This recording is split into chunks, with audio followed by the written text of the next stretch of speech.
those around us? And were we able to receive that love with respect and humility and care as those around us loved us the best they could? Sisters and brothers, in the end, only those three things are the things that we're going to be able to take with us into heaven. Our faith, our hope, and our love. Because our faith will bring us to the one in whom we have believed. Our hope will lead others to continue that journey. And our love will overflow in the love of a God who brings us into God's presence forever. But in the meantime, we're in this struggle. We're in this struggle. How do we focus on things above while taking care of the things of this world? Sisters and brothers, it's really important for us to remember that it's okay for us to possess things as long as things don't possess us. We can possess things as long as things don't possess us. When our car becomes more important than our children, we've got a problem. When we focus more on taking care of the building in which we live, the house, than the people with whom we live, there's a problem. When we're more focused on the position and the power that our job might give us, forgetting why we're working to begin with, then there's a problem. When we come to church to be seen and heard and viewed by one another and not by the one who knows what's in our hearts, that's where there's a problem. Sisters and brothers, to focus and to live our lives in this world is not a bad thing. We're human beings. That's how we have to do it. We can't simply not tend to the needs of our world and of our realities. But you and I must always do that with a view to something greater, something beyond, something more than we can see here and now. That is the whole message of Jesus Christ, to remind us that this is not all that there is. See, when Koheleth lives, Jewish folks did not yet have an understanding or development of what it means to have life after death. That comes much, much later. For the good Jew, this was all there was.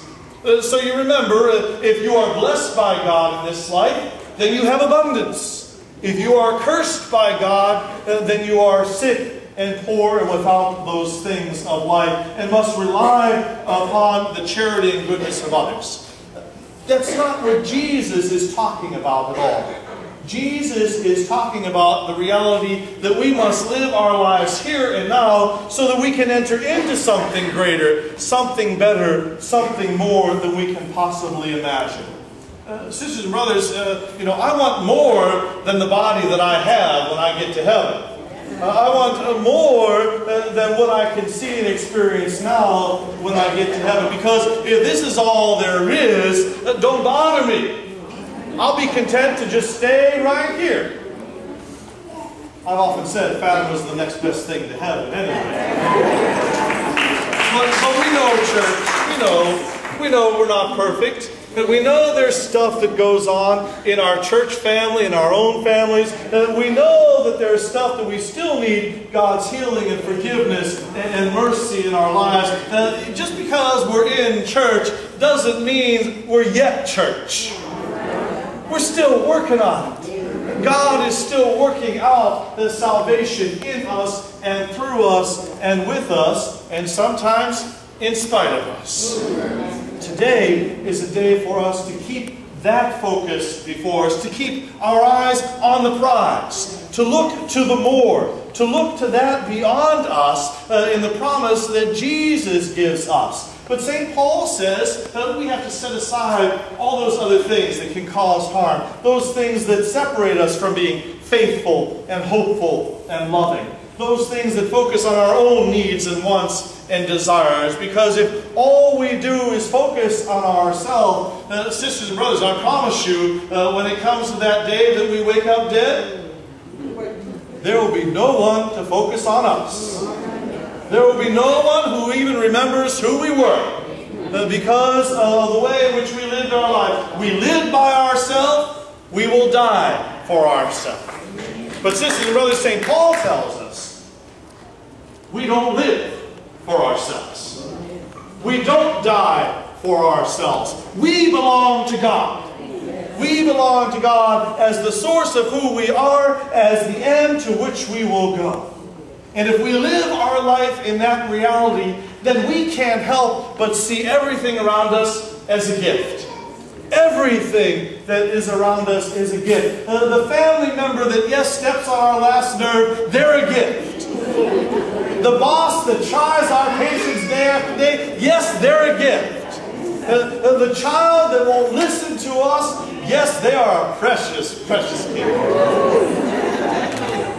The parents that grow old and stubborn and won't listen to us or to their doctor, yes, they too are a gift.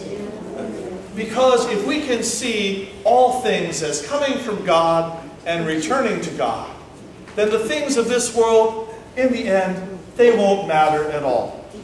You know, I look to our wisdom folks for a lesson in that reality, because as you get to celebrate, as the Psalms say, 70 years or 80 if you're strong, the elders somehow have a sense of what's important and what isn't.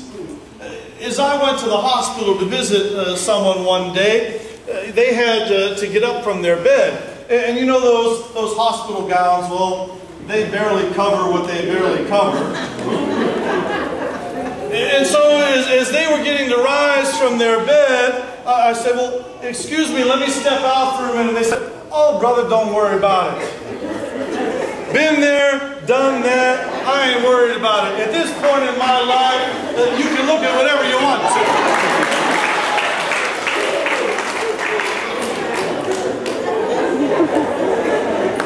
You know, the rest of us, we're all covered up. That's not important. What was important on that day was that someone came to visit them. Someone thought about them to step in and to see how they were doing. And I think, sisters and brothers, that becomes a lesson for us, not only of the wisdom of our elders, but the wisdom of the Scriptures. To focus not on the things of this life, but the persons in our life.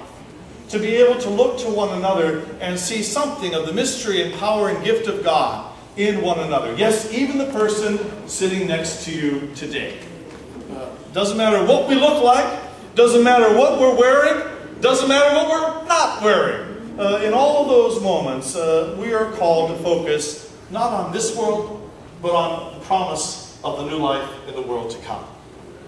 All that as a preamble, as an introduction to our fellowship and sharing this afternoon. Yes, there will be food on the tables. Yes, there will be things grilling. And maybe some of those are things that we brought. Maybe some of them are things that others brought. But in all things, we're invited to share as a family and to be together as God's people. And to be able to celebrate and be with one another. To be with one another as church, as brothers and sisters, as all of us, called in some way by God to be here in this moment, this day. Because in the end, nothing else matters. What we have is today. Tomorrow is not promised. And as Jesus tells us today, this very night, our lives may be required of us. Will we be able to stand before the judgment seat of God when God asks of us? And so, who did you reach out to in church today? Who were you kind to at the picnic today? Who did you share with at the picnic today? Not yesterday, not the day before, today. Sisters and brothers, as we come to our God, let this be an opportunity for us to focus not on the concerns of this world, but on the things above. And in focusing on God, we cannot help but focus on one another in faith and in hope and in love. And let the greatest of these things be the love of God and Jesus Christ that fills our hearts and our fellowship today. Amen. Amen.